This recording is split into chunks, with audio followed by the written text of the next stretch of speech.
Bonjour tout le monde, aujourd'hui j'aimerais vous parler en psychologie des manipulateurs pervers narcissiques, MPN. Alors qui sont-ils? Par définition, ce sont des manipulateurs, des personnalités toxiques, des comédiens nés, des experts en mensonges, des personnages sans affect, donc sans empathie pour la vie qui les entoure, pour les personnes qui les entourent. Des manipulateurs dès le plus jeune âge, des personnes à fuir.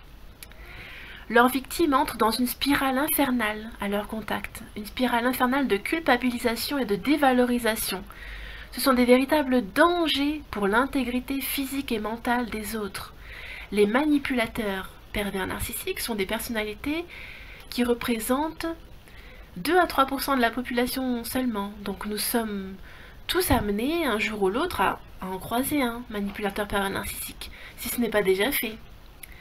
Alors des fois on entend dire que tout le monde est un jour ou l'autre un petit peu manipulateur. Oui, mais les manipulateurs pervers narcissiques, c'est une pathologie. Voilà, ce n'est pas quelque chose d'ordinaire, on va dire. C'est vraiment une pathologie psychologique, voire plus. Alors, ça, c'est ce que j'ai trouvé, c'est l'information que j'ai trouvée sur psychologie.com, qui est très très intéressante. Maintenant, je vais vous proposer les 20 signes les plus importants qui caractérisent souvent les pervers narcissiques, et ensuite je vous lirai l'extrait d'un autre site qui présentera beaucoup plus en détail les 30 caractéristiques que proposent les psychologues en général. Alors maintenant, dans les grandes lignes, sur postcaféine.fr, on trouve voici 20 signes qui caractérisent souvent les pervers narcissiques, alors qui sont inspirés par les études du psychanalyste Jean-Charles Bouchou. 1. Il absorbe toute l'énergie de l'autre, toute l'énergie positive. Toute votre énergie positive va être absorbée dès que vous êtes au contact de cette personne. C'est un signe. L'expression se faire bouffer devient criante de vérité. Ensuite, il manque souvent d'empathie pour les autres et surtout pour sa victime, semblant souvent froid et détaché. Donc il semble insensible, d'une froideur émotionnelle à faire peur. Il n'a aucune empathie. Il ne ressent pas le fait que l'autre puisse souffrir, que l'autre a des sentiments et des émotions. Ensuite, il ou elle n'est jamais satisfait, toujours en besoin d'attention. Alors tout le monde a besoin d'un peu d'attention, mais là c'est vraiment très excessif. Il ou elle a une tendance à dénigrer les autres, à calomnier. Alors au début en utilisant l'humour, soi-disant, puis de plus en plus sérieusement. Donc les seuils de tolérance sont franchis les uns après les autres. Ensuite, il ne veut pas croire que l'autre a besoin d'attention et est incapable de satisfaire ses désirs. Donc en fait, c'est quelqu'un qui ne pense qu'à lui et qui ne pense pas aux autres, qui ne pense pas à les faire plaisir, à être gentil. Quelqu'un qui n'est pas capable de bienveillance envers les gens qui l'entourent. Il ou elle tente peu à peu d'isoler sa victime en l'éloignant de ses amis, voire de sa famille. Donc d'avoir une emprise totale sur la personne de son choix, sur sa victime. Il ou elle est un vrai égocentrique, un narcissique, même lorsqu'il arrive à le cacher.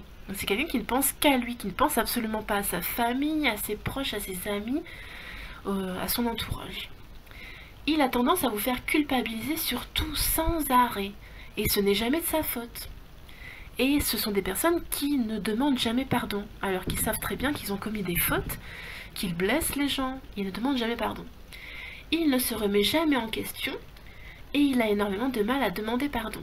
Sauf si c'est une stratégie de manipulation. Mais en principe, d'après ce que disent les psychiatres, les psychanalystes et les témoignages que l'on trouve sur YouTube, dans la presse et sur Internet bien sûr, en principe ce sont des gens qui ne demandent mais jamais pardon. Et quand ils sont mis devant le fait accompli, il faut qu'ils demandent pardon, ils détournent la conversation ou alors détournent la culpabilité. Ils disent mais c'est ta faute, non, je ne demanderai pas pardon. Il ou elle refuse souvent de voir la réalité en face. Mais si, il voit très bien la réalité en face, mais il vous fera croire qu'il refuse, en tout cas. Car sa propre réalité est déformée par son trouble. Enfin, en principe, les pervers narcissiques sont des gens intelligents, voilà, dans la moyenne, mais disons qu'ils sont capables de tout pour manipuler et pour s'approprier l'énergie positive de l'autre.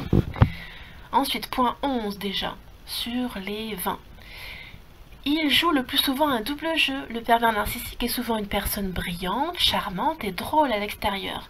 Mais dans l'intimité, dans le couple, dans la famille, dans l'amitié, c'est une personne sombre, froide, insatisfaite, voire tyrannique et destructrice. Donc c'est quelqu'un qui n'est pas bienveillant, qui est malveillant. C'est quelqu'un qui n'est pas gentil, qui est méchant. C'est quelqu'un qui ne favorise pas les autres, leur image, le fait qu'ils s'épanouissent, qu'ils soient heureux dans la vie. Non, c'est quelqu'un qui cherche à détruire les autres pour son propre compte. Donc c'est pas pour le compte d'un tiers, hein, c'est vraiment... Ensuite, point 12. Il est totalement obsédé par l'image qu'il renvoie auprès des autres. Donc il n'y a que la tout ce qui est superficiel. Il soigne donc son image avec énormément d'attention. Ensuite, il est imbattable ou presque lors des débats ou discussions.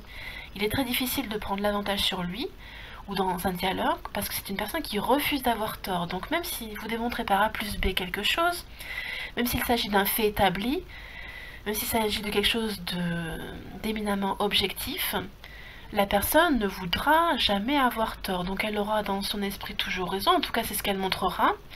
Et on ne pourra jamais arriver à un dialogue avec elle. Parce que quand vous dialoguez, vous n'êtes pas obligé d'être du même avis.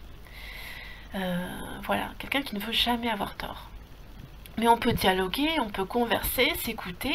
Et ceux qui veulent rester sur leurs avis, tant mieux ou tant pis. Mais il faut accepter d'avoir tort de temps à autre. Point 14. Il sait parfaitement jusqu'où il peut aller. C'est pour cela qu'il a beau détester avouer avoir tort, il peut le faire parfois par pure stratégie. S'il sent qu'il va trop loin et s'il sent que les gens commencent à voir son petit jeu, commencent à voir que c'est un manipulateur pervers narcissique. Il ou elle est souvent psychorigide, donc aucune souplesse dans les idées, dans les discussions, dans les actions. C'est-à-dire qu'il manque de recul et d'autocritique sur lui ou elle. Ou alors qu'il a un schéma prédéfini dans la tête et qu'il cherche à détruire tout le monde autour. C'est quelqu'un de très méfiant, voire de paranoïaque. Les pervers narcissiques sont, d'après ce qu'on lit en psychologie, sont de vrais paranoïaques, même s'ils ne le montrent pas. Ils cherchent à contrôler tout le monde autour d'eux, sans arrêt, sans laisser les autres respirer. Et ils cherchent à tout savoir sur tout pour garder le contrôle sur tout le monde, justement. Il est souvent une personne très anxieuse et mal dans sa peau. Il supporte donc très mal le bonheur des autres autour, de son partenaire, de sa famille, de ses amis, même de ses enfants. Quelqu'un qui ne supporte pas, qui n'est pas bienveillant, qui est malveillant. Il ressent le désir compulsif de gâcher la joie qu'il y a autour de lui, rendez-vous compte. Il fallait